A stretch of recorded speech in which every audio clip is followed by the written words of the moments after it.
Good evening, friends. Picture this. You're sitting by a fire, but not an ordinary one. The air is so cold that each breath seems to freeze in front of you, sparkling like tiny crystals under the faint glow of a distant sun. All around, a vast, white landscape stretches endlessly, broken only by the soft crunch of snow beneath your feet or the faint howl of wind weaving through the ice. Tonight, we're journeying to the Arctic, to the world of the Inuit, a people who didn't just survive but thrived in one of the harshest places on Earth. Their story is one of resilience, ingenuity, and a deep connection to a land that seems to breathe with a life of its own. So, settle in, let the worries of the day slip away, and let's step into the ice together. If you're enjoying this journey already, please consider subscribing to the channel. That helps keep these stories alive and lets us share more tales like this one. The Arctic is a place of extremes. In the heart of winter, temperatures can plummet to -40°C, sometimes lower, where exposed skin can freeze in minutes. The sun vanishes for months, leaving the world bathed in a twilight of stars and auroras. Yet, in summer, the sun never sets, casting a golden glow over the tundra and melting the edges of the sea ice. This is the land of the Inuit, a people whose history stretches back thousands of years, rooted in a landscape that demands respect and adaptation. To live here is to dance with nature, to understand its rhythms, its dangers, and its gifts. Let's imagine a moment in time, perhaps 1,000 years ago, in what is now the northern reaches of Canada, Greenland, or Alaska. An Inuit family huddles in their shelter, the wind screaming outside. The father, named Konik, sharpens a harpoon tip made of bone, his calloused fingers moving with practiced care. His wife outward tends to a small oil lamp, its flame flickering from seal blubber, casting warmth and light across their faces. Their children, bundled in furs, listen to the stories of their ancestors' tales of great hunts, spirits in the sky, and the ice that both protects and challenges them. This is not a scene of struggle but one of harmony, of a people who have learned to live with the land, not against it. The Inuit, whose name means the people in their language, Inuktitut, are not a single group but a collection of communities, spread across the Arctic. From the shores of Greenland to the islands of Nunavut, from the coasts of Labrador to the Alaskan tundra, their way of life was shaped by the land and sea.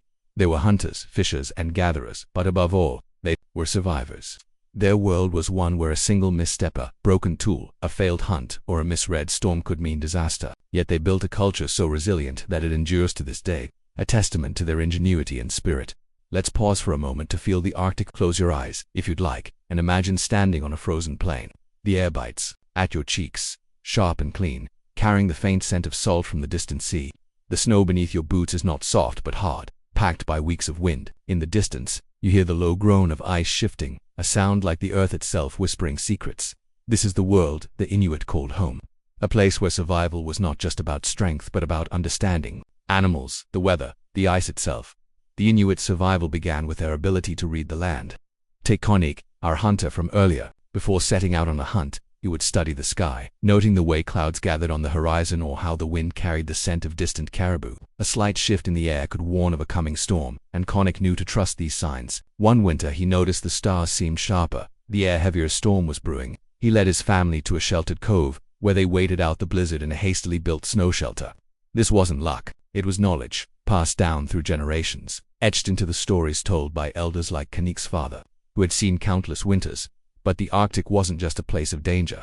It was also a place of beauty, of moments that took your breath away. Atuat, Konik's wife, would often speak of the aurora borealis, the northern lights that danced across the sky like spirits playing among the stars. On clear nights, the family would step outside their shelter, their breath clouding in the cold, and watch the green and purple ribbons twist above.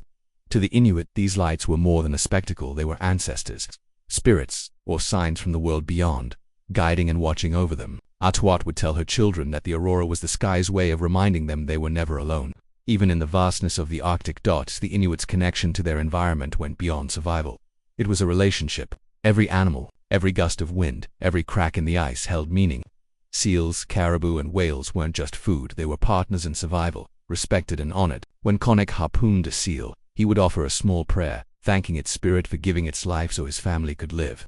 This respect shaped every aspect of Inuit life, from the tools they crafted to the stories they told. Nothing was wasted, and everything had purpose. Let's linger on a scene. It's early morning and Konik is preparing for a hunt. The world is still, the kind of quiet that feels heavy, like the Arctic is holding its breath.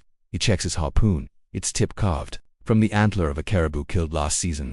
Atuat hands him a small pouch of dried fish, her fingers brushing his in a quiet moment of connection. Their eldest son, barely 10, watches with wide eyes, eager to join but knowing he must wait another year. The family moves with purpose, each action deliberate, because in the Arctic, carelessness is a luxury no one can afford. This way of life wasn't easy, but it was rich. The Inuit found joy in the small moments, laughter shared over a meal, the warmth of a seal oil lamp, the thrill of a successful hunt. They faced challenges that would break most, yet they built a culture that celebrated life in all its forms. As we move deeper into their world in the chapters to come, we'll explore how they mastered the cold, hunted in silence, and built homes from snow. But for now, let's rest here, in this moment of quiet, under a sky that feels alive with possibility. If you're enjoying this story, please subscribe if you like the video. It's a small way to support these journeys through history. The Arctic taught the Inuit to be patient, to listen, to adapt. Every choice was a thread in a larger tapestry, one woven with care and respect. As we close this first chapter, think about Konik and Otuat, their children asleep under furs, the aurora painting the sky above. Their world feels distant, but it's not so far from our own. We, too, face challenges, moments where we must adapt or listen to the world around us. The Inuit remind us that survival is not just about enduring but about finding meaning in the struggle, about seeing beauty in the harshest of places. So, as you drift off tonight, imagine the Arctic's quiet embrace. Let the cold become a blanket, the stars a story, and the ice a reminder that life, even in its toughest moments, can be extraordinary. If you enjoyed this journey, please subscribe if you liked the video. It means the world to us. Sleep well, friends, and we'll meet again, under the Arctic sky. Chapter 2. The Embrace of the Cold. Adapting to the Arctic's relentless climate. As the aurora fades above, Konik and Otuat's shelter, the Arctic night settles deeper, wrapping their small world in a silence so profound it feels like a presence. The flame of the seal oil lamp flickers, casting shadows on the snow walls, and the family sleeps, their breaths slow and steady. Outside, the cold is a living thing, sharp and unyielding, creeping through any crack it can find. To live in the Arctic, as the Inuit did, was to make peace with this cold, to turn its bite into a kind of embrace. Tonight, we'll linger with Konik, Otuat, and their kin, exploring how they clothed themselves against the frost, built shelters from the snow, and found warmth in a land that offered none. If you're finding this journey as captivating as the Arctic sky, please consider subscribing to the channel. It helps us keep these stories glowing like that small lamp in the dark. The Arctic's cold is not like the chill of a winter's day elsewhere. It's a force, relentless and unforgiving, where temperatures can drop to -50°C, turning metal brittle and breath into clouds of ice. Exposed skin can freeze in moments, and the wind, slicing across the tundra, feels like a blade. Yet the Inuit thrived here, not by fighting the cold but by understanding it, by crafting a life where every stitch, every layer, every shelter was a testament to their ingenuity. Their survival began with what they wore, a second skin that shielded them from the Arctic's wrath. Imagine Konik preparing for a hunt. He pulls on a parka, its hood fringed with wolf fur to trap warmth around his face. The parka is made of caribou skin, carefully sewn by Otuat's steady hands. Caribou was the Inuit's preferred material, and for good reason. Its hollow hairs trap air, creating an insulating layer that holds warmth even in the fiercest storms. The hide is turned inward, soft against the skin, while the fur faces out, shedding snow and cutting the wind. Otuat spent days preparing the hide, scraping it clean with a stone ulu, chewing it to soften the leather, a task that left her jaw aching but ensured the parka's flexibility. She sewed it with sinew, tougher than any thread, using bone needles, passed down from her mother. Every seam was tight, every stitch deliberate, because a loose thread could let the cold slip through underneath. Konik wears another layer, often sealskin, which is nearly waterproof, perfect for days when the air is damp with melting ice. His boots, called komic, are also sealskin, their soles crimped to grip the ice, lined with dried grass for extra warmth. Otuat crafted mittens from polar bear fur, thick and warm, allowing Konik to grip his harpoon without his fingers numbing. Each piece of clothing was a labor of love, a collaboration between the family and the animals they honored. When Konik stepped into the cold, he wasn't just dressed, he was armored, wrapped in the wisdom of generations. But clothing was only half the battle. The Inuit needed shelter, a place to rest when the wind howled and the snow buried the world. Let's follow Otuat one bitter morning as she helps Konik build a temporary camp. They're traveling across the tundra, following a caribou herd, when a storm looms on the horizon, the sky turning a bruised gray. Konik scans the snow, looking for the right kind, firm, packed, not too powdery. He cuts blocks with a long bone knife, each one about a meter long and half as wide, stacking them in a spiral. Otuat works beside him, her hands steady despite the cold, smoothing the edges to ensure a tight fit. Within an hour, they've built an igloo, its dome gleaming under the faint light. Inside, it's quiet, the winds scream muffled, the air warming from their breath and a small lamp. The igloo is a marvel, a structure born of necessity and genius. Its walls, made of snow, trap heat, keeping the interior just above freezing even when the outside world is far colder. Otuat lines the floor with furs, creating a soft, warm bed. She lights the kulak, a crescent-shaped stone lamp filled with sealed blubber, its wick of moss burning steadily. The kulak is the heart of the shelter, providing light, heat, and a way to cook. Otuet adjusts the wick with a bone pick, her movements careful, knowing a spill could douse their warmth. The family gathers inside, their faces glowing in the lamp's light, and for a moment, the Arctic feels like home. Let's linger here, inside the igloo.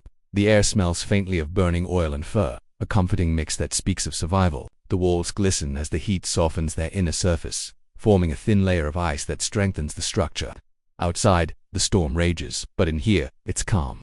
Otuat tells a story to her children, her voice low and soothing, about a great hunter who outwitted a polar bear by reading the wind. The children listen, their eyes heavy, lulled by the warmth in their mother's words. This is the Inuit way, finding comfort in the harshest moments, turning the cold into a partner rather than an enemy. But life wasn't always so serene. The cold could be cruel, and mistakes were costly.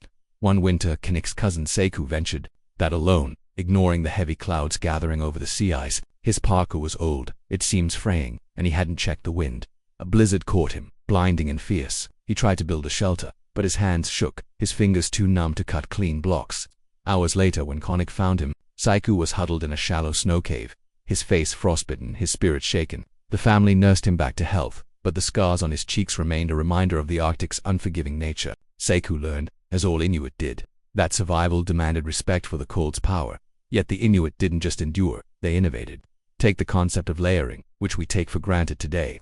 The Inuit perfected it centuries ago, combining loose-fitting inner layers with tighter outer ones to trap heat while allowing movement. Otuat would often sew extra panels into parkas, adjustable for ventilation during a hunt or extra insulation during rest. She taught her daughter Nuna to sew with the same care, passing down patterns that balanced warmth and weight. These were not just clothes but lifelines, each stitch a prayer for safety.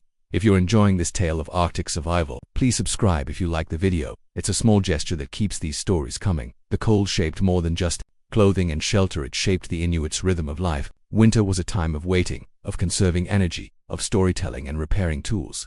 Summer, with its endless daylight, was for hunting and gathering, for preparing for the long dark. Kanik and Otuat moved with this rhythm, their lives the balance of action and rest.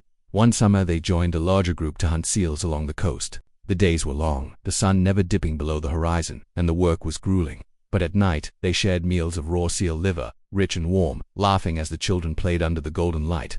The cold was always there, waiting, but so was the warmth of community, of purpose. As we leave this chapter, imagine Otuet adjusting the kolik's flame, the light dancing on her face. Kanik checks his harpoon, ready for tomorrow's hunt.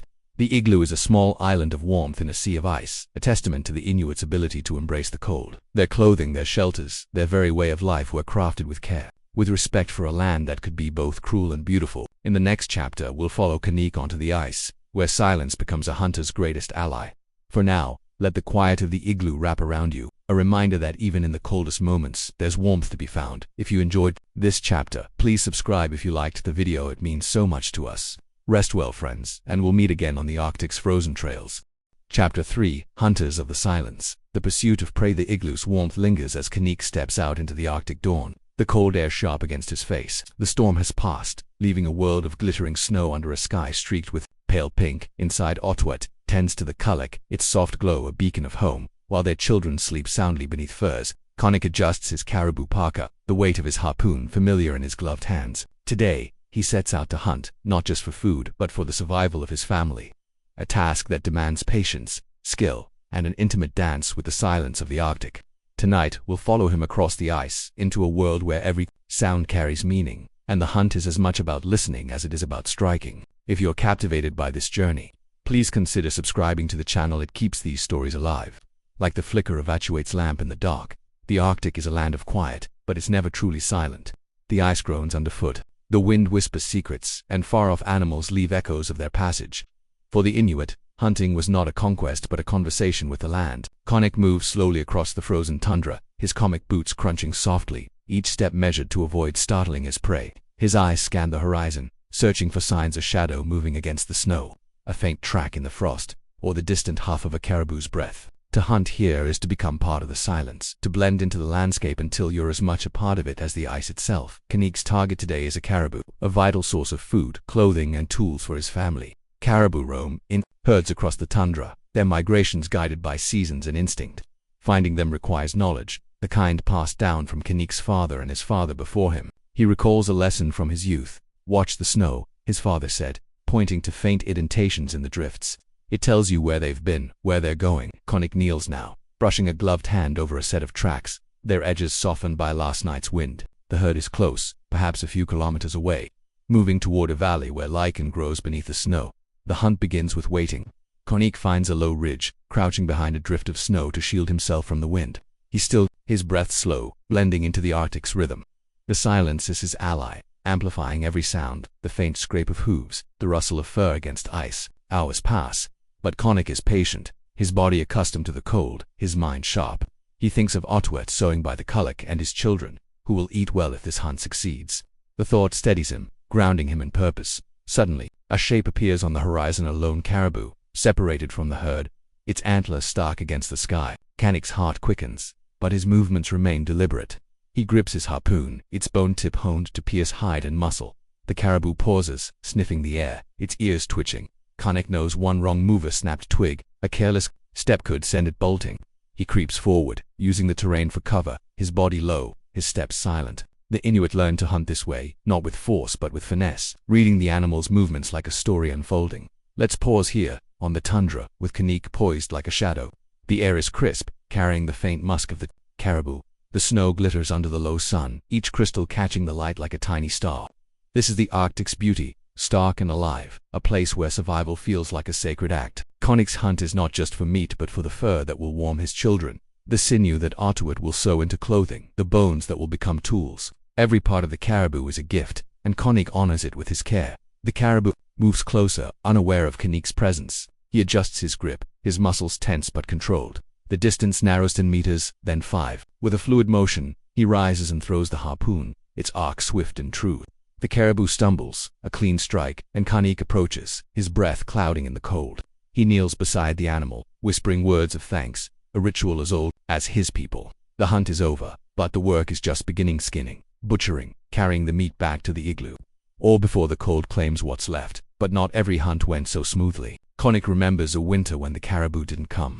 The herds had shifted, driven by a warmer season that left the lichen scarce. Days turned to weeks, and the family's stores dwindled. Otwet rationed their dried fish, her face tight with worry, while the children grew quiet, their hunger a silent ache. Kanik and his brother Nunik ventured farther than ever, tracking faint signs across the ice. One night, caught in a sudden storm, they nearly lost their way, the world a blur. Of white they survived by digging a shallow snow cave, huddling together until the wind died. When they finally found a small herd, the relief was overwhelming, but the memory of those lean days lingered, a reminder of the Arctic's unpredictability.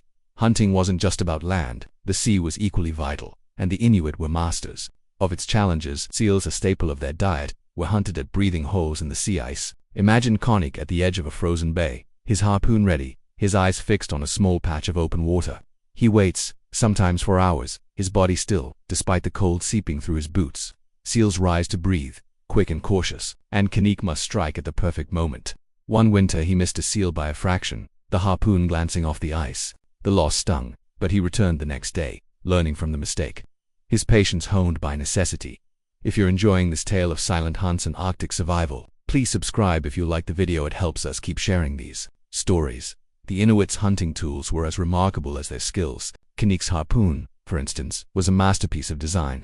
Its shaft was driftwood, smoothed by years of use, its tip carved from caribou antler or walrus ivory. A sealskin line tethered the tip to the shaft, ensuring the prey couldn't escape. Otwet crafted these lines, braiding them for strength, her fingers nimble despite the cold. Other tools, like the unok, a multi-pronged spear for fishing, or the kakavak, used for spearing seals, were equally ingenious. Each one a product of the land's materials and the Inuits' creativity. The hunt shaped the rhythm of life. After a successful kill, Kanik returns to the igloo, his sled laden with meat and hide. Otwet greets him with a smile, her hands already busy preparing the caribou. The children gather, their faces bright with excitement, knowing a feast is coming. The meat is shared, not just within the family but with neighbors, a practice that strengthened the community. One night, as they ate, Kanik told the story of his hunt, his voice low and steady, the children hanging on every word. These moments of connection, of shared triumph, were as vital as the food itself. As we leave Kanik and his family, the Arctic night deepens, the stars sharp above the igloo. The hunt is more than survival, it's a bond with the land, a testament to patience and respect. The silence of the tundra, once a challenge, becomes a teacher, guiding Kanik's steps. In the next chapter, we'll step inside the igloo itself, exploring how the Inuit turned snow into a home, crafting warmth from the coldest of materials. For now, let the quiet of the hunt settle over you, a reminder of the strength found in stillness. If you enjoyed this chapter, please subscribe. If you liked the video, it means the world to us. Rest well, friends, and we'll meet again in the glow of the Kulik. Chapter 4. The Art of the Igloo, Building a Home in the Snow. Author. Arctic night wraps tightly around Kanik as he trudges back to the igloo, the sled behind him heavy with caribou meat. Its runners gliding over the snow with a soft hiss. The air is sharp, the stars piercing the sky like pinpricks of light, and the faint glow from Atuate's Kulik spills through the igloo's entrance, a promise of warmth. Inside, Atuate is already at work, her hands deftly slicing the meat, with children watching with quiet anticipation. The igloo, their haven, stands firm against the wind, its curved walls a marvel of snow and skill. Tonight, we'll step inside this extraordinary structure, exploring how the Inuit turned the Arctic's most abundant resource snow into a home that shielded them from the cold's relentless grip. If you're finding this journey as warm as that Kulik's flame, please consider subscribing to the channel. It keeps these stories glowing in the Arctic dark. The igloo is more than a shelter. It's a masterpiece of survival, a testament to the Inuit's ability to transform the harshness of their world into something life-giving. To build an igloo is to understand snow not as a single substance but as a material with moods and textures. Kanik learned this from his father, who taught him to read the snow's qualities: to powdery, and it crumbles; to wet, and it collapses under its own weight. The perfect snow is firm, packed by wind and cold, strong enough to hold its shape when cut. As Kanik approaches the igloo, he recalls a day last winter when he and Atuate built one in a hurry, racing against a storm that darkened the horizon like a bruise. Let's follow them in that moment. The wind is rising, carrying flecks of snow that sting their faces. Kanik kneels, testing the snow with his bone knife, its blade worn smooth from years of use. He finds a patch of hard-packed snow, ideal for building, and begins cutting blocks, each about a meter long, half a meter wide, and as thick as his forearm. His movements are precise, the knife slicing cleanly, creating smooth, even slabs. Atuate works beside him, stacking the blocks in a spiral, each one angled slightly inward to form the dome. Their hands move in rhythm, a quiet partnership honed by years together. The children, bundled in furs, watch from a distance, their breath clouding in the cold, learning by observing. The spiral is the igloo's secret, its shape distributing weight evenly, making it stronger than a simple stack. Kanik cuts each block to fit snugly, using his knife to shave edges for a tight seal. Atuate smooths the joints with handfuls of loose snow, packing it like mortar to block the wind. Within an hour, the dome is nearly complete, a small opening left at the top for ventilation. Kanik crawls inside, carving a low tunnel for the entrance, which dips below the main floor to trap cold air outside. Atuate follows, lighting the Kulik, its flame casting a golden glow across the walls. The igloo, born of snow, becomes a cocoon of warmth, its interior climbing to just above freezing, a stark contrast to the -30°C outside. Inside, that air feels alive, carrying the faint scent of burning seal oil and the earthy musk of furs. The walls glisten as the Kulik's heat softens their surface, forming a thin layer of ice that strengthens the structure. Atuate lines the floor with caribou hides, their thick fur creating a soft, insulating bed. She hangs a sealskin curtain over the entrance tunnel, cutting the draft. The family settles in, their voices low, the children giggling as they burrow into the furs. This is the igloo's magic. It takes the Arctic's coldest element and turns it into a home, a place where stories are told, meals are shared, and the wind's howl is just a distant murmur. But building an igloo wasn't always so straightforward. One winter, Kanik's brother Nunik misjudged the snow while traveling alone. He chose a patch too soft, and his half-built igloo collapsed, leaving him exposed to a biting wind. Shivering, he dug a shallow snow cave instead, barely enough to survive the night. When Kanik found him at dawn, Nunik's face was pale, his fingers stiff with cold. The brothers rebuilt together, Nunik learning to test the snow more carefully, a lesson etched into his memory.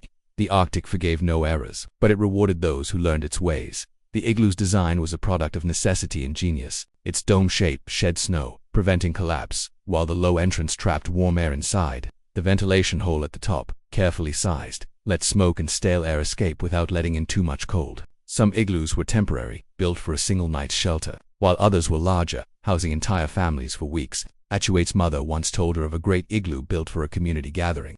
Its walls reinforced with extra snow, its interior warmed by multiple Kuliks. The memory brings a smile to Atuate's face as she adjusts the lamp, her hands steady despite the long day. If you're enjoying this tale of snow and survival, please subscribe. If you like the video, it helps us keep these stories coming. The Igloo was more than a structure, it was a lifeline, a place where the Inuit could rest, repair tools and prepare for the next hunt. Let's linger inside with Atuet as she works. The Kulak's flame dances, casting shadows that flicker like spirits on the walls. She's sewing a new parka for Kanik, her bow needle threading sinew through caribou hide. The children Noon and little Taktu play nearby, shaping small snow figures with their mittened hands. Taktu's laughter echoes softly, a sound that fills the igloo with life. Atuet pauses, watching them, her heart warmed by their joy. The igloo is not just shelter but a space for connection, where the cold outside feels distant, almost forgotten. Yet, the igloo's warmth could be fleeting. Maintaining it required constant care. Atuet checks the Kulak often, trimming the moss wick to keep the flame steady, adding blubber to sustain it. A poorly tended lamp could smoke, filling the igloo with soot, or worse, go out, plunging them into darkness and cold. One night, when Nuna was a toddler, the Kulak sputtered during a storm, the blubber nearly gone. Atuet stayed awake, rationing the last drops, singing softly to keep Nuna calm until Kanik returned with more. The memory lingers, a reminder of how fragile their warmth could be, how every moment of comfort was earned. The Inuit also built other shelters when snow wasn't ideal. In summer, they used tuplex tents made of sealskin stretched over driftwood or bone frames. These were lighter, portable, perfect for following caribou herds or fishing along the coast. But the igloo was the Arctic's true icon, a symbol of resilience. Kanik once heard a story from an elder about a hunter who survived a week-long blizzard in an igloo so small he could barely sit up. The hunter emerged, weak but alive, his igloo a testament to the Inuit's ability to make a home anywhere. As the night deepens, Kanik returns to the igloo, his cheeks flushed from the cold. Atuet greets him with a warm smile, the caribou meat now stored safely in a snow cache outside. They sit together, sharing a meal of raw liver, its rich taste grounding them after the day's work. The igloo holds them close, its walls are quiet, guardian against the Arctic's chill.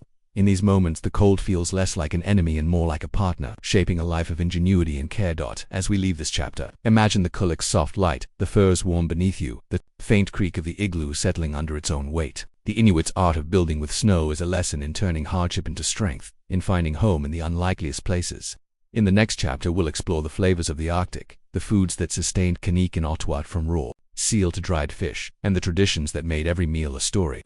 For now, let the igloo's quiet embrace you, a reminder that even in the coldest moments, there's warmth to be crafted. If you enjoyed this chapter, please subscribe. If you liked the video, it means so much to us. Rest well, friends, and we'll meet again in the glow of the Arctic night. Chapter 5. Savors of the Arctic, Foods and Culinary Traditions. The igloo's warmth holds Kanik and Atuet close, as they sit by the Kulak, its flame casting a soft glow across their faces. The caribou meat from Kanik's hunt is neatly stored, outside, packed in snow to keep it fresh, but tonight, they savor a small portion, its rich, raw flavor, a reminder of the land's generosity. The children, Nuna and Taktu, chew on strips of dried fish, their laughter mingling with the faint crackle of the lamp. In the Arctic, food is more than sustenance, it's a bond with the land, a story of survival woven into every bite. Tonight, we'll sit with this family, exploring the flavors that sustained the Inuit, from raw seal to fermented walrus, and the traditions that turned meals into moments of connection. If you're warmed by this journey, please consider subscribing to the channel. It keeps these stories as alive as the Kulak's flame. In the Arctic, where the growing season is fleeting and the soil locked in permafrost, the Inuit relied on the annals of land and sea. Their diet was built on meat and fat caribou, seal, walrus, whale, and fish foods that provided the energy needed to withstand the cold. But this was no mere necessity. The Inuit crafted a cuisine that was both practical and profound, honoring the animals that gave their lives. Atuet, skilled in the ways of her mother and grandmother, knows how to prepare these foods, each dish a balance of tradition and survival. Let's join Atuet as she works inside the igloo. She kneels by the Kulak, a flat stone beside her holding a slab of caribou meat, its surface dark and glistening. With her ulu, a crescent-shaped knife, she slices thin strips, her movements precise, the blade gliding through the flesh. The meat is raw, eaten fresh to preserve its nutrients, its taste earthy and slightly sweet. Atuet offers a piece to Kanik, who nods in approval, the flavor grounding him after the long hunt. Raw meat was a staple for the Inuit, not just for its warmth but for its richness. Vitamins and minerals that kept them strong in a land where plants were scarce. But raw wasn't the only way. Atuet also prepares dried meat, a process that begins with hanging thin strips outside during the brief summer, when the sun never sets. The cold, dry air wicks moisture from the meat, preserving it for months. She recalls a summer when the family joined others by a river, the air buzzing with flies but the mood light. They worked together, slicing caribou and fish, hanging them on racks of driftwood. Nuna, then just learning, tried her hand at cutting, her small hands clumsy but eager. The dried meat, chewy and intense, was a lifeline during winter. When fresh game was harder to find, seal was another cornerstone of the Inuit diet, its fat a vital source of energy. Let's picture Otuat preparing a seal Kanik brought back from the sea ice. She lays the carcass on a clean snowbank outside, her breath clouding as she works. With her ulu, she separates the blubber, setting it aside for the kulak or to eat raw, its creamy texture melting on the tongue like butter. The meat is cut into chunks, some eaten fresh, others stored. Atuat's favorite is the liver, soft and rich, shared immediately with the family as a treat. Taktu wrinkles his nose at first, but Atuat's gentle encouragement, "It's the seal's gift to us," coaxes him to try it, and soon he's grinning, the taste warming him from within. Fermentation was another art, one that added depth to the Inuit's table.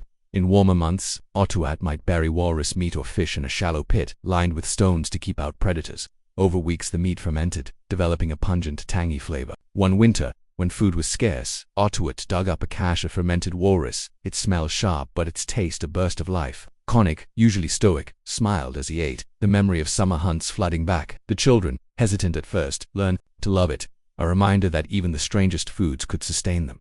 Fish, too, played a starring role. Arctic char, caught in summer rivers, were dried or frozen whole, their flesh a bright orange when sliced. Atuat tells a story of a fishing trip with her sister, years ago, when they waded into a shallow stream. Their boots slipping on rocks, they used nets woven from sinew, scooping up char that flashed like jewels in the water. Back at camp, they ate some raw, the rest dried for winter. The memory lingers as Atuat hands Nuna a piece of dried char. Now, its texture chewy, its flavor a whisper of that sunlit river. If you're enjoying this tale of Arctic flavors, please subscribe if you like the video. It helps us share more stories like these. Not every meal was a triumph. Hunger was a real threat, especially in lean winters when game was scarce. Konik recalls a season when the caribou herds didn't come, and the seals seemed to vanish from the ice. The family stretched their stores, eating smaller portions, the children's faces growing thin. Otuat boiled bones for broth, scraping every bit of marrow to add richness. One night, she stayed up late, mending a torn net, determined to fish at the first break in the ice. When Konik finally harpooned a seal, the family gathered, their relief palpable. The meal, a quiet celebration of survival, the Inuits' respect for their food went beyond preparation. Every animal was honored, its spirit thanked through small rituals. When Konik kills a caribou, he kneels beside it, whispering words of gratitude, a practice taught by his father. Otuat teaches Nuna to do the same, explaining that the animal's life sustains theirs, a cycle of giving and receiving. Meals were shared, not just within the family but with neighbors, strengthening the community. One evening Konik's cousin, Seku, arrived, his own hunt unsuccessful. Atuat welcomed him, offering a bowl of seal stew, its warmth a gesture of solidarity. Let's linger over a meal with the family. The kulak burned steadily, its light dancing on the igloo's walls. Atuat has prepared a feast, raw caribou liver, strips of dried fish, and a small portion of fermented seal, its temps cutting through the richness. The children eat eagerly, their chatter filling the space. Konik tells a story of a great hunt, his voice low and rhythmic, the words weaving a spell. The food is more than nourishment, it's a connection to the land, to each other, to the ancestors whose wisdom shaped every bite. The Inuit also used food to mark moments of joy. During summer gatherings, families came together, sharing feasts of whale blubber or roasted ptarmigan. Atuat remembers one such gathering, when the community danced under the endless sun, children running through the tundra, their laughter echoing. The elders told stories of the sea goddess Setna who gave the animals to the Inuit, and the meal felt sacred. A moment of gratitude for the land's abundance. As we leave this chapter, the igloo is filled with the scent of seal oil and the soft hum of Atuat's voice, singing a lullaby to Taktu. The foods of the Arctic raw, dried fermented are a testament to the Inuits' ingenuity, turning the land's sparse offerings into a cuisine of survival and meaning. In the next chapter we'll follow Konik to the sea, where the kayak becomes his vessel, navigating icy waters in pursuit of the animals that sustain his family. For now, let the taste of raw caribou linger, a reminder that even in the harshest places, there's richness to be found. If you enjoyed this chapter, please subscribe. If you liked the video, it means the world to us. Rest well, friends, and we'll meet again on the Arctic's frozen waves. Chapter 6. The Journey of the Kayak. Navigating icy waters. The igloo is quiet now. The remnants of the family's meal, raw caribou liver and dried fish, tucked away in a snow cache outside. Otuat hums softly, her hands busy mending a sealskin mitten, while Nuna and Taktu sleep, their small forms nestled in furs. Konik sits by the kulak, its flame casting shadows that dance across the icy walls, his thoughts already on tomorrow's task. The sea calls him, its frozen surface hiding seals and fish that will keep his family fed. In the Arctic, the ocean is both a lifeline and a challenge, and the kayak is the Inuit's key to mastering it. Tonight, we'll follow Konik to the water's edge, where the kayak becomes an extension of his body, carrying him through icy currents in pursuit of survival. If you're drawn into this Arctic tale, please consider subscribing to the channel. It keeps these stories flowing like the tides beneath the ice. The Arctic Ocean is a world of contrasts: vast, unyielding ice in winter, and in summer a patchwork of open water and floating flows. For the Inuit, the sea was as vital as the land, providing seals, walruses and whales, animals that meant food, fuel and tools. But hunting on water demanded a vessel as nimble as the hunter himself. The kayak, or kayak in Inuktitut, was that vessel, a marvel of design crafted from the Arctic's sparse resources. Konik's kayak, passed down from his father, is a slender frame of driftwood and whalebone, covered in tightly sewn sealskin. Inuit spent weeks preparing the hide, stretching and stitching it to create a watertight shell, her fingers raw but precise. The kayak is light enough to carry yet sturdy enough to withstand crashing waves, a perfect balance of strength and grace. Let's join Konik at dawn as he prepares to launch. The air is sharp with the scent of salt and ice, the sky a pale gray streaked with gold. He drags his kayak to the edge of the sea ice, where open water laps against the frozen shore. The kayak is just over 5 meters long, narrow, with a cockpit barely wide enough for Konik's frame. He checks the seams, running his gloved hand along the sealskin, ensuring no cracks have formed. His harpoon, its bone tip gleaming, rests across the deck, tethered by a sealskin line. Inuit watches from the shore, her face calm but her eyes sharp, knowing the sea's dangers. She hands him a small pouch of dried char, a quiet gesture of care, and Konik nods, his focus already on the water. Sliding into the kayak, Konik feels it become part of him. The cockpit hugs his hips, the paddle an extension of driftwood and bonelight in his hands. He pushes off, the kayak gliding smoothly, cutting through the water with barely a ripple. The Inuit designed kayaks for stealth. They're low profile, making them nearly invisible to seals bobbing at the surface. Konik paddles with a steady rhythm, his strokes silent, his eyes scanning for the telltale ripple of a seal's breath. The water is cold enough to numb flesh in seconds, but his sealskin parka and mittens keep him dry. The kayak's balance keeping him steady. Hunting from a kayak is a test of skill and nerve. Konik spots a seal, its sleek head breaking the surface. 10 meters away, he slows, letting the kayak drift, his paddle resting across his lap. The seal dives, and Konik waits, knowing it will rise again to breathe. Minutes pass, the only sound the soft lap of water against the kayak and the distant groan of ice shifting in the bay. When the seal resurfaces closer now, Konik strikes, his harpoon arcing through the air, the tethered line trailing behind. The seal thrashes, but the harpoon holds, and Konik paddles swiftly, pulling it close. He whispers thanks, as always, honoring the animal's life before securing it to the kayak's deck. But the sea is not always so kind. Konik remembers a hunt that nearly ended in disaster. He was younger, less seasoned, chasing a walrus in rough waters. The wind rose suddenly, waves slamming against the kayak, threatening to capsize it. His paddle slipped, and for a moment he was at the mercy of the sea, the cold water soaking his legs.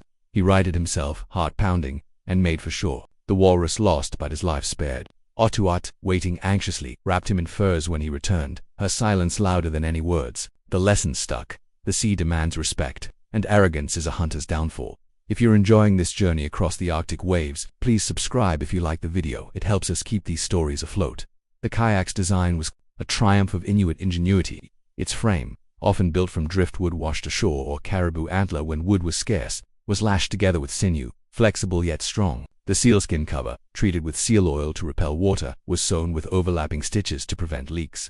Inuit's skill in crafting these skins was crucial. Each seam had to be perfect, or the kayak would take on water. Konik helped, stretching the hide over the frame, their hands working in tandem under the summer sun.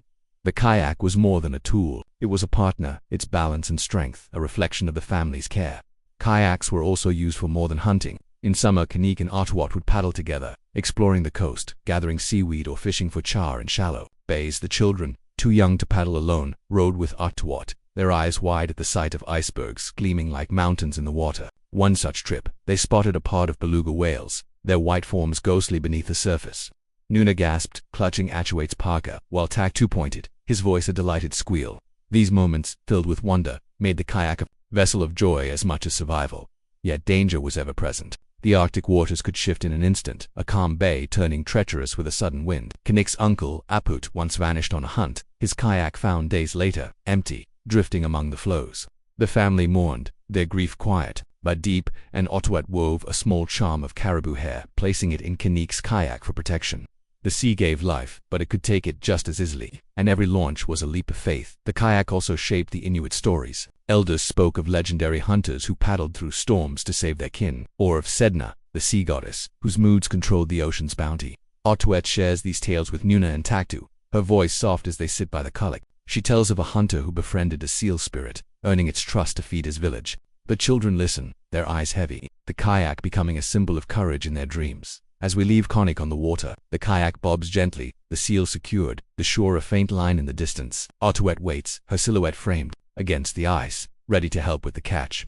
The kayak is more than a boat, it's a bridge between land and sea, a testament to the Inuits' ability to navigate both. In the next chapter we'll meet the loyal companions who shared their journeys, the dogs of the sled, whose strength and bond carried the Inuit across the frozen tundra. For now, let the rhythm of Kanik's paddle lull you, a reminder that, even in the wildest waters, there's grace to be found. If you enjoyed this chapter, please subscribe. If you liked the video, it means the world to us. Rest well, friends, and we'll meet again under the Arctic's endless sky. Chapter 7. Companions of the sled. The loyal dogs. The kayak glides silently to shore, Kanik's paddle cutting through the icy water as he hauls the seal onto the ice. Artuet meets him, her hands quick to help secure the catch, the cold air sharp, with the temps of salt and blood. Back at the igloo, the kulik's glow welcomes them, and Nuna and Taktu stir from their sleep, eager for stories of the hunt. But as Kanik stores the seal meat in a snow cache, a low, eager bark echoes across the tundra. The family's dogs, tethered near the igloo, sense his return, their tails wagging like metronomes in the dim light. These dogs are more than pets, they are partners, their strengths and loyalty pulling the Inuit across the vast Arctic, carrying them through snow and storm. Tonight, we'll walk with Kanik and his canine companions, exploring the bond that made them indispensable to survival. If you're caught in the warmth of this Arctic tale, please consider subscribing to the channel. It keeps these stories running like a sled across the snow in the Arctic, where distances are vast and the terrain unforgiving. The sled dog was a lifeline. These were not ordinary dogs, but a breed honed by the land, sturdy, thick-furred, with a resilience that matched the Inuit themselves. Kanik's team of 6 dogs, led by a grizzled female named Killa, are descendants of a line his father bred. Their fur a mix of white and gray, their eyes sharp with intelligence. They pull the kamutik, a sled crafted from driftwood and bone, lashed with sealskin cord. Artuet helped build it, her knots tight and sure, ensuring it could carry heavy loads over rough ice. The dogs and sled together were the Inuit's chariot, making travel, hunting, and trade possible in a land where walking alone was too slow to perilous. Let's follow Kanik as he prepares for a journey. It's early morning, the sky a soft purple, the air so cold it stings his lungs. He checks the sled, running his hands over the runners to ensure they're smooth, coated with a thin layer of ice to reduce friction. The dogs, tethered in a fan formation, quiver with excitement, their breath clouding in the chill. Konik kneels beside Killa, scratching her ears, her fur warm under his mittens. She's the lead dog, her instincts sharp, able to sense cracks in the ice or the faint scent of a storm. He harnesses each dog, their sealskin traces snug but flexible, allowing them to pull as a unit. Artuet hands him a bundle of dried fish. For the dogs, her smile a quiet encouragement. The journey begins with a low command, hike, and the dogs surge forward, their paws digging into the snow, the sled gliding smoothly behind. Kanik stands on the runners, his body leaning with the sled's motion, guiding it over ridges and around ice hummocks. The dogs move in sync, the rhythm a song of strength and trust. They're heading to a neighboring camp, 10 kilometers away, to trade caribou hides for seal oil. The tundra stretches endlessly, a white sea broken by patches of rock and ice, but the dogs know the way. Killa leading with a steady gait, her ears pricked for danger. The bond between Konik and his dogs is deep, built on years of shared journeys. Killa, the oldest, once saved him from disaster. They were crossing a frozen bay when she stopped suddenly, refusing to move despite Kanik's commands. Frustrated, he stepped forward, only to hear the ice crack beneath his foot, a hidden fissure, invisible under the snow. Killa's instincts had saved him, and from that day he trusted her implicitly, feeding her the first share of every hunt. Artuet, too, cares for the dogs, sewing their harnesses and tending their paws, which can crack on sharp ice. Nuna and Taktu adore them, sneaking them bits of seal fat, giggling as the dogs lick their faces. But life with sled dogs wasn't always smooth. One winter, a young dog, eager but untrained, tangled the traces during a storm, nearly tipping the sled. Konik spent hours in the biting wind, untangling the lines, his fingers numb despite his mittens. Artuet, waiting at the igloo, grew anxious as the hours stretched, the kulik's flame her only comfort. When Kanik returned, frostbitten but safe, she scolded him gently, her relief masked by a stern look. The dogs, too, learned from such mistakes. They're training a slow process of trust and discipline. If you're enjoying this tale of fur and frost, Please subscribe if you like the video. It helps us keep these stories racing across the tundra.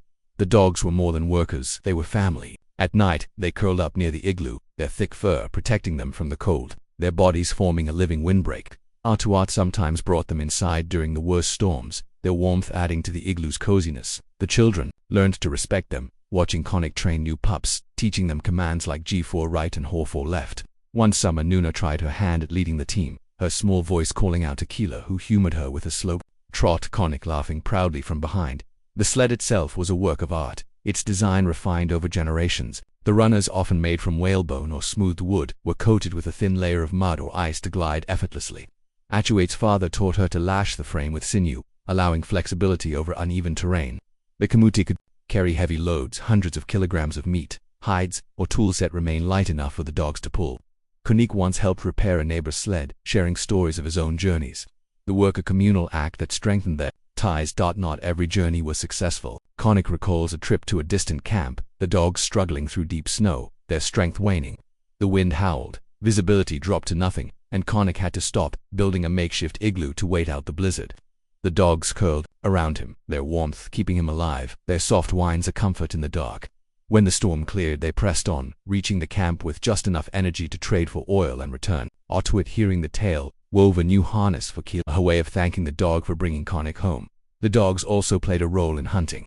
On caribou hunts, they could track scents across kilometers, their noses keener than any humans. Konik once followed Keela's lead to a herd hidden in a valley, her barks guiding him through fog. The hunt succeeded, and the dogs shared in the feast, their loyalty rewarded with scraps of liver. Atuat tells the children stories of mythical dogs, spirits who guided hunters through storms, their tales blending with the real bond she sees in Keela's steady gaze. As we leave Konik and his team, the sled glides toward the neighboring camp. The dogs pause, kicking up snow, their breath steaming in the cold. Atuat waits, preparing a meal, the igloo a warm anchor in the vast Arctic. The dogs are more than muscle, their companions, their loyalty a thread in the Inuit's tapestry of survival. In the next chapter, we'll sit by the kulak, listening to Atuate's stories of the Inuit spiritual world, where spirits and ancestors guide their path. For now, let the dog's steady rhythm lull you, a reminder that trust can carry you through the wildest storms. If you enjoyed this chapter, please subscribe if you liked the video. It means the world to us. Rest well, friends, and we'll meet again under the Arctic's starry sky. Chapter 8. Tales Under the Aurora, the spiritual life of the Inuit. The sled dogs settle into the snow outside the igloo, their soft whines fading as Konik returns from his journey to the neighboring camp, his komutik now lighter, laden with seal oil traded for caribou hides. Inside, Atuat tends the kulak, its flame casting a warm glow that dances across the icy walls. Nuna and Taktu are awake, their eyes bright as they nibble on dried char, waiting for their father's stories of the date. But tonight, as the aurora borealis begins to shimmer across the Arctic sky, Atuate's voice takes over, low and soothing, weaving tales not of hunts or sleds but of spirits, ancestors, and the unseen forces that guide the Inuit through their harsh world. In this chapter, we'll sit by the kulak listening to these stories, exploring the spiritual beliefs that shaped every hunt, every meal, every moment of survival. If you're enchanted by this Arctic journey, please consider subscribing to the channel. It keeps these tales glowing like the aurora above. For the Inuit, the Arctic was alive, every ice floe, every gust of wind, every animal carrying a spirit, with its own will and power. Their world was woven with invisible threads, connecting the living to the dead, the human to the animal, the earth to the sky. Atuat, taught by her grandmother, knows these beliefs as deeply as she knows the rhythm of sewing or cooking. As she adjusts the kulak's moswick, she begins a story for Nuna and Taktu, her voice a gentle cadence. She speaks of Sedna, the sea goddess, whose severed fingers became the seals, whales, and walruses that feed the Inuit. Respect her, Atuat says, her eyes meeting Nuna's, for she decides if the sea gives or takes. Sedna's story is one of sacrifice and power. Long ago, Atuat explained, Sedna was a young woman, cast into the sea by her father during a storm. As she clung to the boat, he cut her fingers, and she sank, transforming into the goddess who rules the ocean. Her moods, the Inuit believe, control the tides and the animals. A failed hunt might mean Sedna is angry, her long hair tangled, keeping the seals away. Shamans or Angakuk would journey in spirit to comb her hair, calming her to release the animals. Konik, listening quietly, remembers a shaman from his childhood, an elder who sang to Sedna during a lean winter, and soon after, seals returned to the ice. The memory feels sacred, a reminder that survival was as much spiritual as physical. Let's linger here, in the igloo's glow, as Atuate's story unfolds. The aurora twists outside, green and purple ribbons curling like spirits dancing. To the Inuit, these lights were not just beauty but messages of ancestors watching, guiding, or playing in the sky. Otuet tells Nuna and Taktu that the aurora's soft crackle, like distant whispers, is the sound of spirits speaking. Taktu, wide-eyed, asks if they're friendly, and Otuat smiles, tucking a fur around him. They watch over us, she says, but we must respect them, just as we respect the ice. The children settle, comforted, their dreams soon filled with light and voices. The Inuit's spiritual life shaped their daily choices. Before Kanik hunts, he offers a small piece of meat to the animal's spirit, thanking it for its life. Atuat, preparing a meal, sprinkles a bit of seal fat into the kulak, a gift to the spirits of the home. These rituals were not superstition but a way of living in balance, acknowledging that every action rippled into the unseen world. One winter, when Nuna was sick, feverish and weak, Atuat burned a small braid of caribou hair, its smoke carrying prayers to the ancestors. Nuna recovered, and Atuet believed the spirits had listened. Her faith as steady as the kulak's flame. But the spiritual world could also bring fear. Kanik recalls a night when he was young, camped alone on the tundra, far from his family. The wind howled, carrying strange sounds like footsteps circling his igloo. His father had warned him of wandering spirits, restless souls who could lure the unwary. Kanik stayed awake, his harpoon close, singing softly to keep the spirits at bay. By morning, the sounds were gone, but the fear lingered. A lesson in the Arctic's mysteries. Atuet, hearing the story, wove a protective charm for him, small stone wrapped in sinew, which he still carries in his parka. If you're enjoying these tales under the aurora, please subscribe if you like the video. It helps us keep sharing these stories. The Inuits' beliefs were not just personal but communal. During gatherings, elders shared stories, passing down wisdom about spirits and survival. Atuet remembers a winter festival, when families met under a sky ablaze with auroras. An elder, his face lined like the tundra's cracks, told of Nat, the great polar bear spirit, who judged hunters by their respect. A greedy hunter, the elder said, might find his harpoon failing, but a humble one would be guided to prey. The story stayed with Kanik, shaping his hunts. His gratitude for each kill a prayer to Nanook. Shamans played a central role, bridging the human and spiritual worlds. Atuet's uncle was an Angakok, known for his visions. Once, during a famine, he entered a trance, his chants echoing in a large igloo packed with families. He spoke of a caribou herd hidden beyond a frozen river. And Kanik, then a young man, joined the hunt that followed, finding the herd exactly where the shaman described. The meat saved the community, and the shaman's drum, made of stretched caribou hide, became a symbol of hope. Atuat now teaches Nuna to respect such wisdom, explaining that the spirits guide those who listen. The spiritual world also shaped the Inuits' art and music. Atuet carves small figures from walrus, ivory seals, bears, or faces of ancestors, each one a prayer for protection. She sings as she works, her voice blending with the kulak's crackle, songs of the sea and sky passed down from her mother. One evening, she teaches Nuna a song about the aurora. Its melody simple but haunting, the words speaking of lights that guide lost hunters home. Taktu tries to join, his voice small but earnest, and the family laughs, the igloo filled with warmth. Yet, the spirits could be harsh. A failed hunt or a sudden storm might be seen as their displeasure.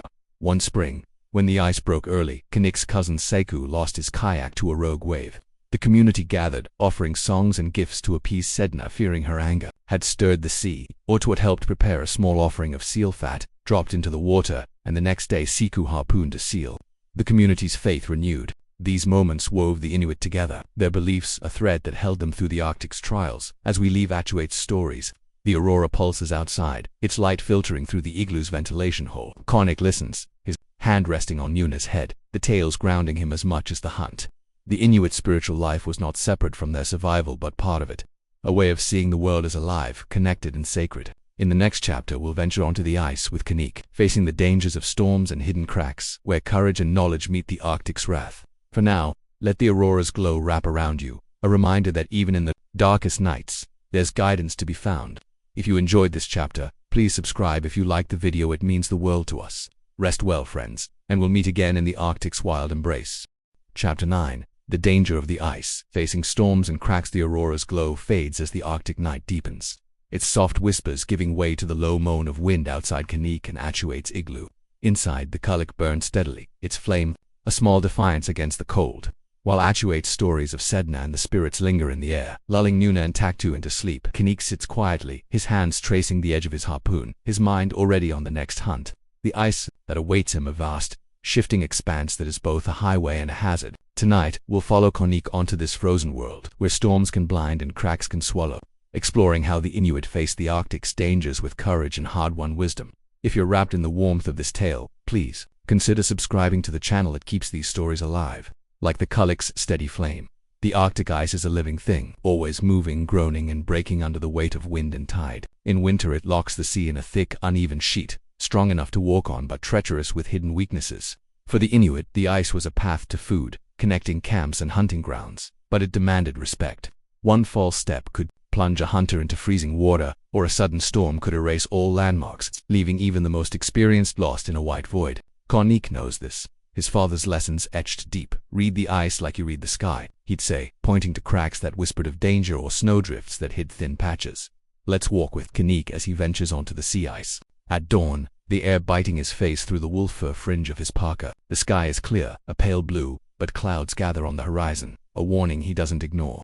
He carries his harpoon and a small sealskin pouch of Tuzabone knife, a probe to test the ice, and a coil of line for emergencies. Kila, his lead dog, trots beside him, her nose low, sensing changes in the ice Konik might miss. They're headed to a breathing hole a few kilometers out, where seals surface, but the journey is fraught. The ice creaks underfoot, a low rumble like the earth breathing, and Konik moves carefully, tapping the ice with his probe, listening for the hollow sound of weakness. The Inuit learned to read these signs through generations of trial and error. Konik's father taught him to watch for black ice, newly formed and deceptively thin, or rotten ice, pocked with meltwater and prone to collapse. He recalls a story of his uncle, caught on a floe that broke free during a spring thaw. The man drifted for days, surviving on dried fish and his wits, until currents brought him back to shore. Konik carries that lesson, checking the ice's color and texture, avoiding patches that glint too brightly under the low sun. Kila's instincts help, her sudden pauses signaling danger, her trust in Konik matched by his trust in her.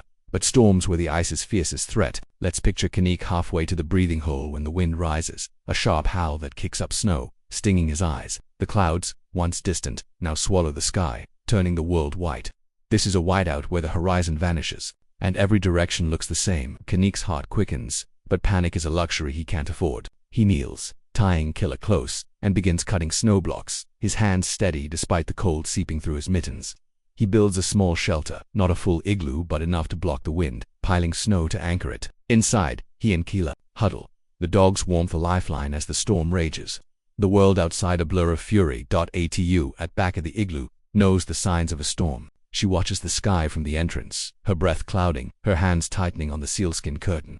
She keeps the Kulik burning, its light a beacon for Konik's return, and sings softly to Nuna and Taktu, masking her worry. The children sense her unease, staying close, their small hands clutching furs. Atuate's faith in Konik is strong, but she knows the ice's dangers. Once, when they were newly married, Konik was caught in a storm, returning frostbitten and shaken.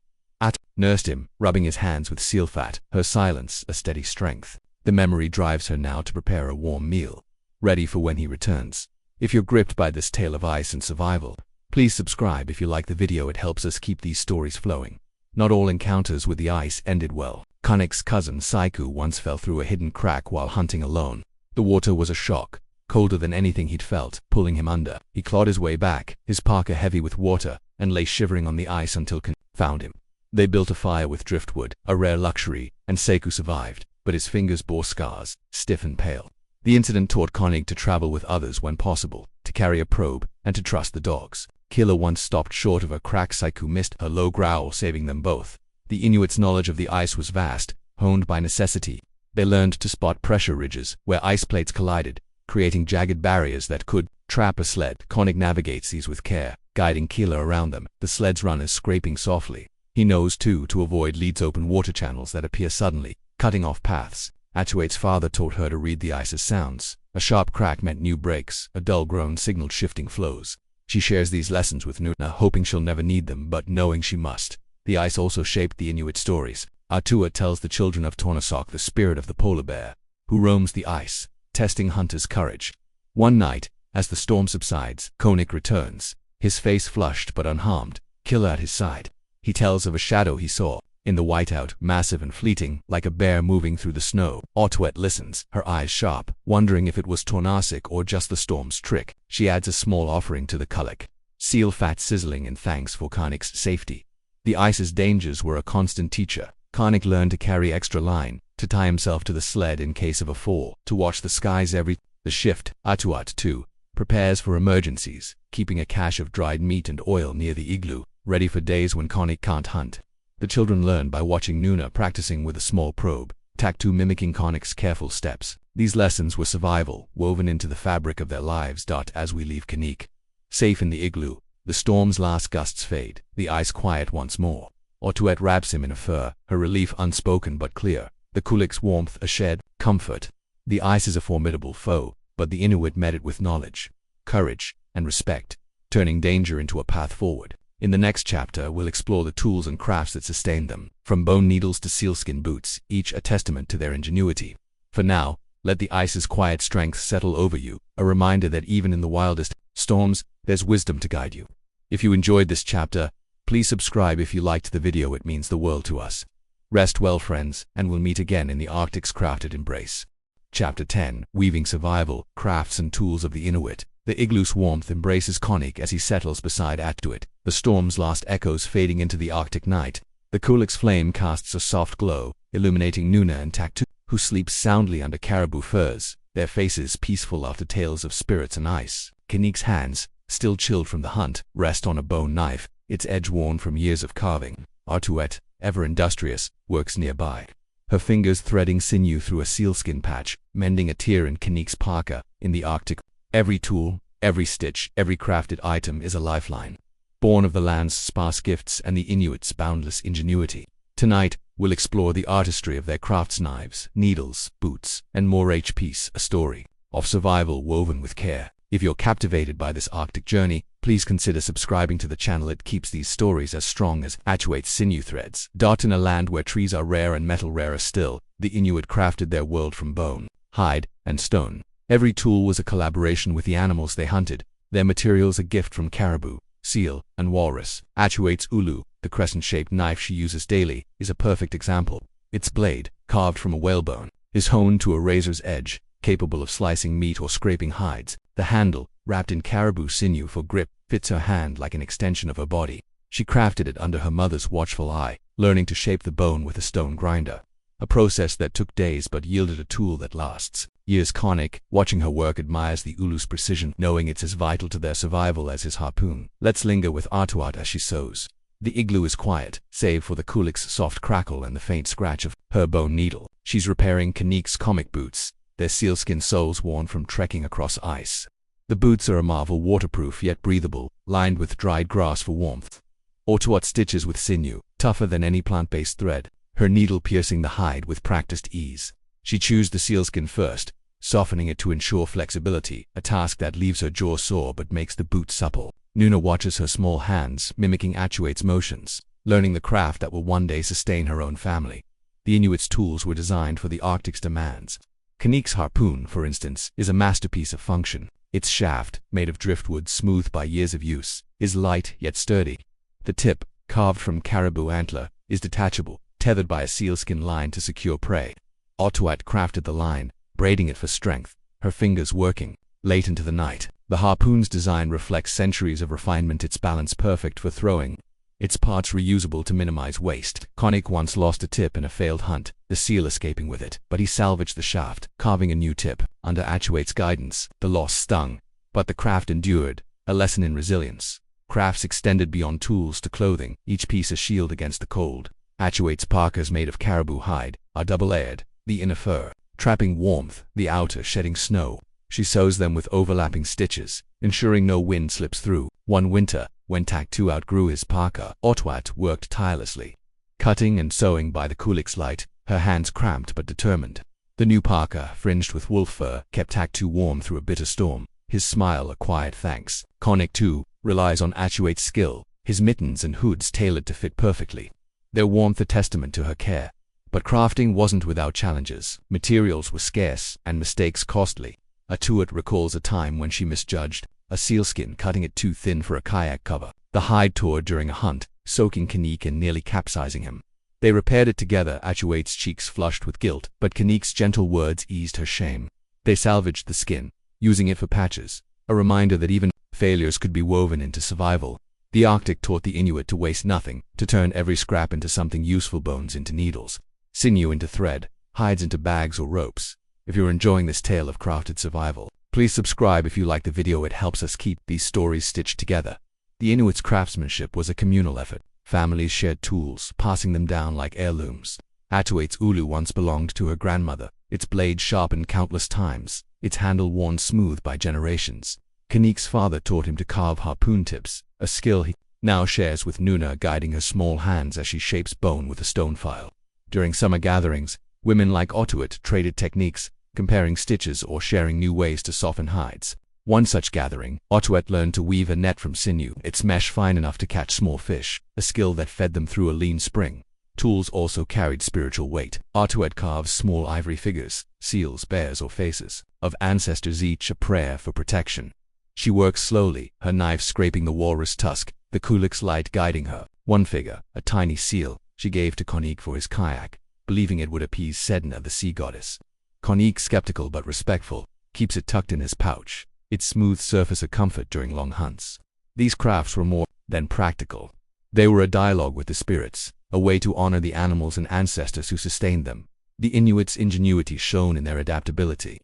When driftwood was scarce, they used whalebone or antler for sled runners. When sinew ran low, Otuat wove thread from seal gut, delicate but strong. One winter, when a storm destroyed their cache of tools, Konik and Otuat worked together, improvising a harpoon from a broken sled runner and a stone knife sharpened on ice. The makeshift tool wasn't perfect, but it brought down a seal, their relief warming the igloo as much as the kulak. These moments of innovation were survival, each craft a victory over the Arctic's scarcity. Let's pause here, in the igloo's glow, as Otuat finishes her sewing. The needle moves rhythmically, the sinew pulling tight, the parka whole again. Konik sharpens his knife, the scrape of bone on stone, a soft counterpoint to Atuate's work. Nuna stirs, watching her mother, her eyes tracing the needle's path. The igloo is a workshop, a place where survival is crafted with care. Each tool and garment, a story of resilience. Taktu, half asleep, clutches a small bone carving, a gift from Atuat, its smooth surface a promise of safety. As we leave this chapter, the kulak burns low, its light a steady pulse in the Arctic night. Atuate's hands rest, the parka folded neatly, ready for Kanik's next hunt. The Inuits' crafts, knives, boots, nets, and more are a testament to their ability to weave survival from the land's offerings, turning bone and hide into tools of life. In the next chapter, we'll join the community beyond the igloo, where families like Kanik's come together. Their bonds as vital as any tool in facing the Arctic's isolation. For now, let the rhythm of Atuate's needle lull you, a reminder that even in scarcity, there's artistry to be found. If you enjoyed this chapter, please subscribe. If you liked the video, it means the world to us. Rest well, friends, and we'll meet again in the Arctic's shared embrace. Chapter 11, Bonds in the Darkness. The Inuit community. The igloo hums with quiet purpose as Otuat sets aside her sewing. The newly mended parka folded neatly beside the kulak's steady flame. Kanik sharpens his bow knife, its edge catching the light, while Nuna and Taktu dream under their furs, clutching Atuate's small carvings. Outside, the Arctic night presses close, the wind a low whisper across the snow. But the warmth of the igloo holds fast, a testament to the family's crafted survival. Yet, beyond these walls, the Inuit strength lies not just in tools or hunts but in the bonds that tie them to others. In the vast, isolating Arctic community is a lifeline, weaving families together through shared meals, stories, and struggles. Tonight, we'll step beyond Konik and Atuate's igloo to explore the connections that sustain the Inuit, where every gesture of help was a thread in the tapestry of survival. If you're warmed by this Arctic tale, please consider subscribing to the channel. It keeps these stories as strong as the bonds we'll share tonight on the Arctic, where winter's darkness can stretch for months and the nearest camp might be kilometers away. Isolation was a constant threat. The Inuit countered it with community, building networks of trust that turned scattered families into a resilient whole. Konik and Atuate's igloo is one of many in their region, part of a loose cluster of kin and neighbors who share resources, knowledge, and hope. These bonds were not just social but essential, ensuring no one faced the Arctic alone. When Kanik returns from a hunt, he often shares his catch with Saiku, his cousin, or an elder whose hunting days are past. Otuat, too, trades her sewn mittens for seal oil from a neighbor, each exchange a quiet pact of mutual care. Let's join Kanik on a crisp morning as he loads his kamutiks, the dogs eager, their tails flicking in the cold. He's heading to a nearby camp, a few kilometers across the tundra, to join a gathering of families. The air is sharp, carrying the faint scent of ice and salt, and Kila, the lead dog, pulls with steady purpose. Atuat follows Nuna and Takto bundled on the sled, their faces peeking from furs, excited for the rare chance to see others. The camp, a collection of igloos glowing faintly under the stars, hums with life voices, laughter, the bark of dogs. Konik is greeted by an elder Natik, whose lined face breaks into a smile as he clasps Konik's hand, offering a bowl of warm seal broth. Otuat joins the women, her ulu ready to help prepare a shared meal, while the children run off, joining others in games on the snow. These gatherings were the heart of Inuit life, moments to reconnect in a land that could feel endlessly solitary. The families share food: caribou, seal, dried fish, each contribution a gesture of trust. Otuat brings a portion of Kinek's latest hunt, a caribou haunch, and in return, a neighbor offers whale blubber. It's rich, fat, a luxury. The meal is a feast, not just of food, but of stories. Natik the Elder tells of a legendary hunter who outwitted a polar bear, his voice weaving magic under the aurora. Nuna listens wide-eyed, while Taktu mimics the bear's growl, earning laughter. These moments bind the community, reminding them they're stronger together. But community wasn't just about celebration. In lean times, it was a shield against despair. Konik recalls a winter when the caribou vanished, and hunger gnawed at every igloo. Seiku, his cousin, arrived one night, his face gaunt, his own stores empty. Atuet welcomed him without hesitation, sharing their last dried fish, though it meant tighter rations for their children. Days later, another family brought seal meat, a repayment of kindness from a previous season. This cycle of giving kept them alive, each act of generosity a promise that no one would starve while others ate. Atuat taught Nuna this lesson, her voice firm. We share because we survive together. If you're enjoying this tale of Arctic bonds, please subscribe if you like the video. It helps us keep these stories woven tight. The Inuit's community extended beyond the living. Ancestors were ever present, their spirits guiding through stories and rituals.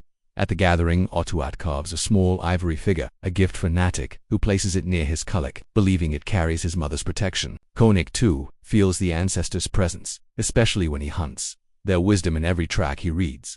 One night, during a storm, he dreamed of his father, who showed him a hidden caribou trail. The next day he found the herd, and the meat fed 3 families. Otuat, hearing the story, burned a pinch of seal fat in thanks.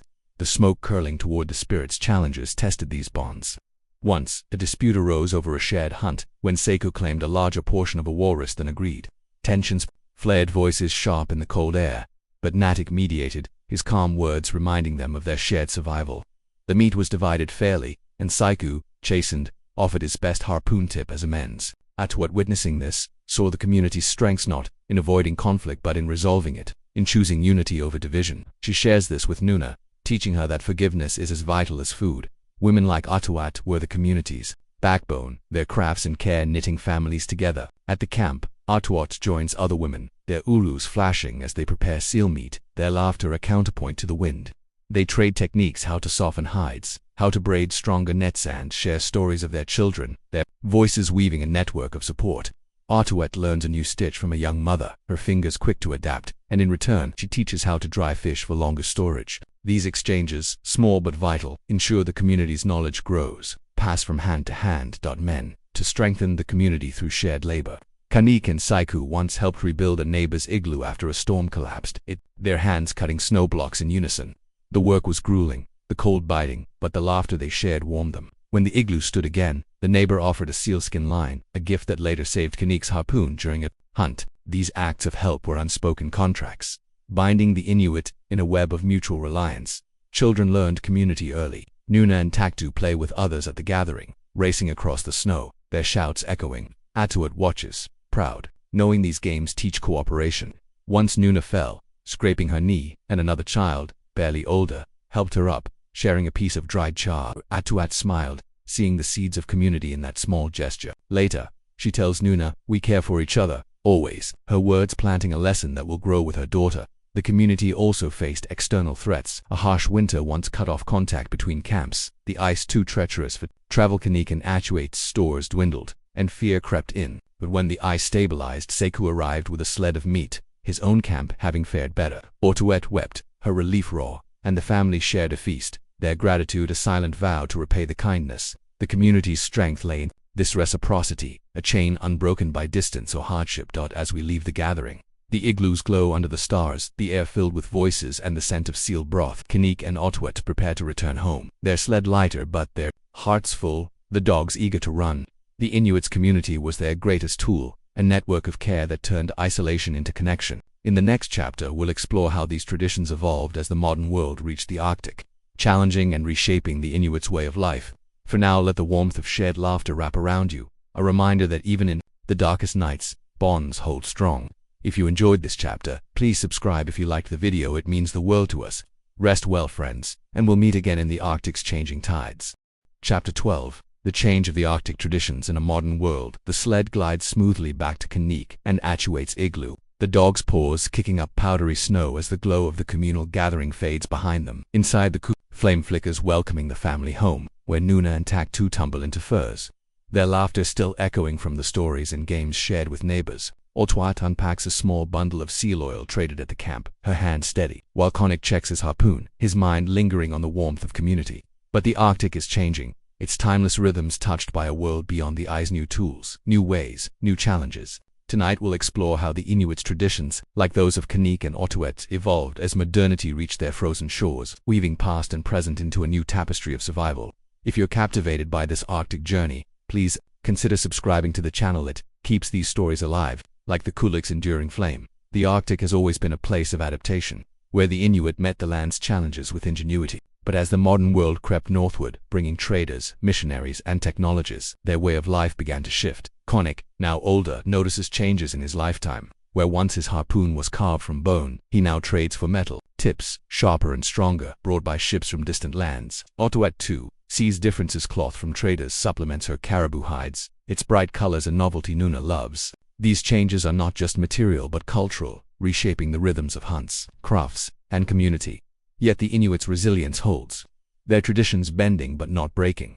Let's walk with Kanik as he visits a trading post, a wooden structure that appeared near the coast a few winters ago. The air smells of tar and foreign goods, a contrast to the clean scent of snow. He brings caribou hides, their fur thick and well prepared, and trades them for a steel knife and a small sack of flour, rarity that Atuet will use sparingly, blending it with dried fish for flatbread. The trader, a man with a strange accent, speaks of engines and radios, words Konik barely understands but senses are part of a larger world. He feels a mix of curiosity and caution, knowing these new tools can ease their work but also disrupt the balance his ancestors taught Atuet. Back at the igloo, experiments with the flour, her ulu slicing through dough as Nuna watches, intrigued. The bread, baked over the kulik, is dense but warm, a new flavor that delights Taktu. Yet Atuet insists on teaching Nuna traditional ways how to dry meat. Sew sealskin, honor the spirits. The new things help, she says, her voice firm, but our ways keep us alive. She recalls her mother's warning about outsiders, who brought goods but also strange ideas, urging the Inuit to settle in one place,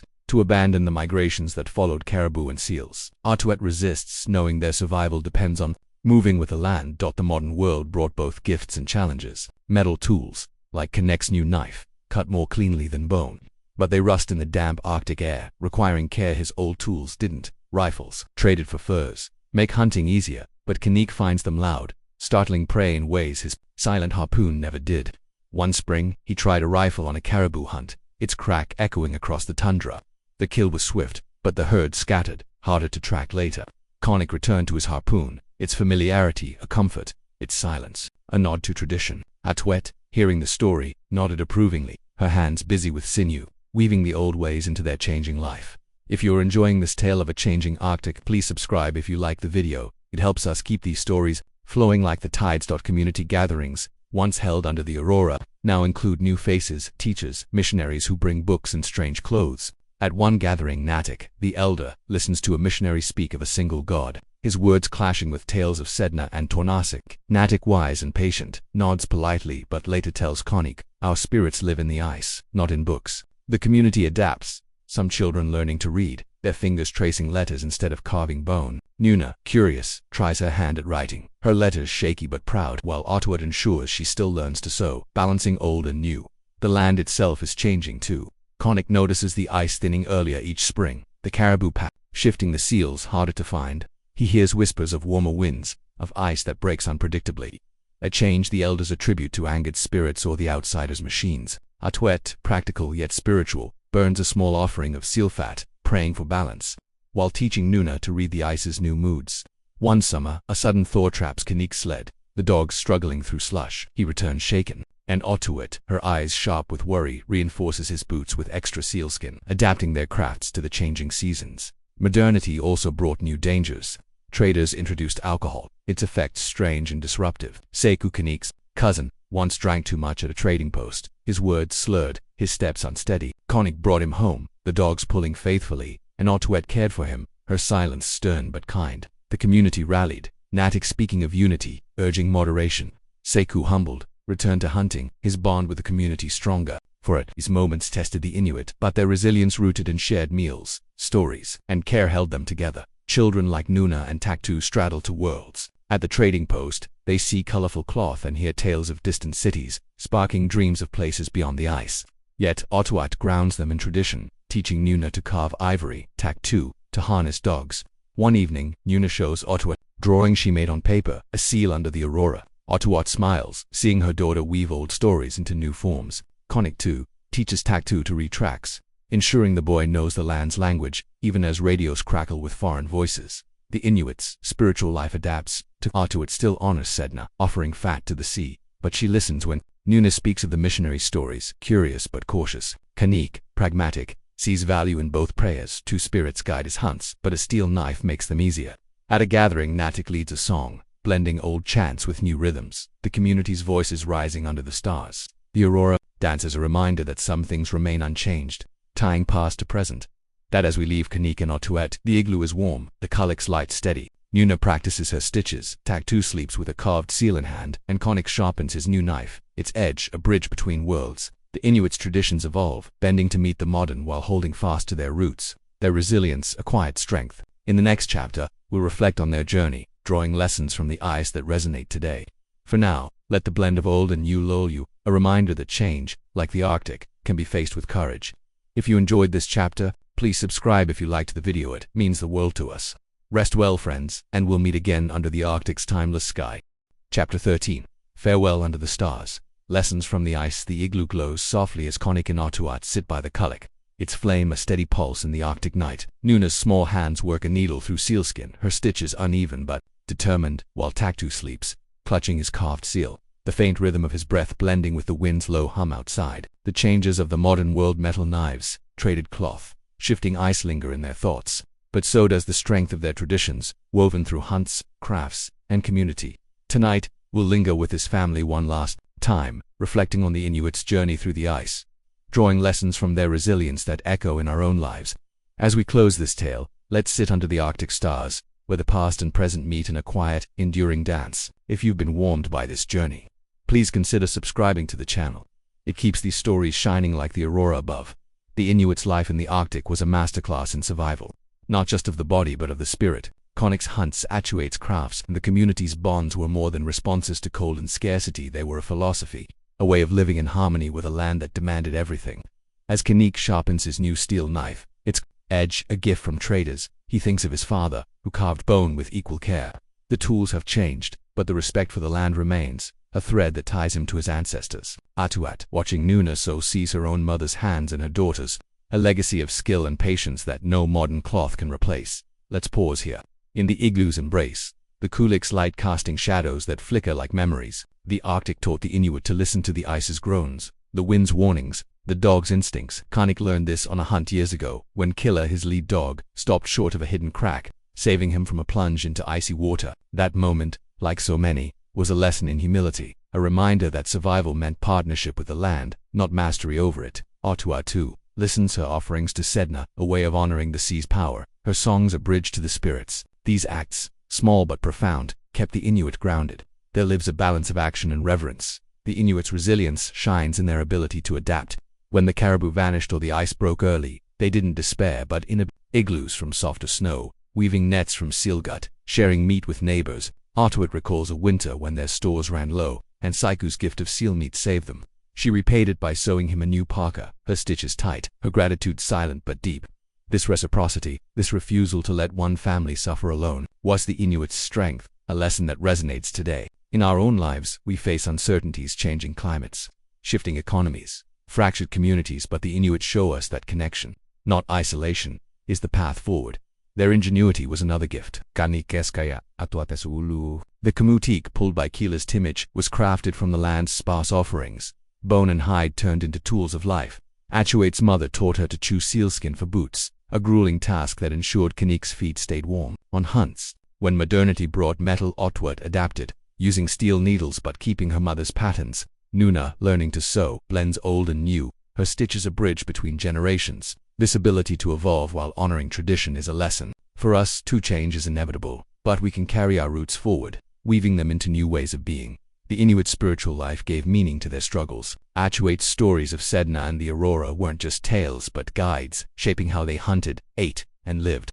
When Nuna was sick, Atuate's offering of caribou hair seemed to call the ancestors, and her recovery felt like a gift. Konik, skeptical yet respectful, carries a carved seal for luck, its weight a reminder of Atuate's faith. These beliefs, woven into daily life, gave the Inuit strength to face the Arctic's trials, a reminder that meaning can anchor us through our own storms, whether they're personal or global.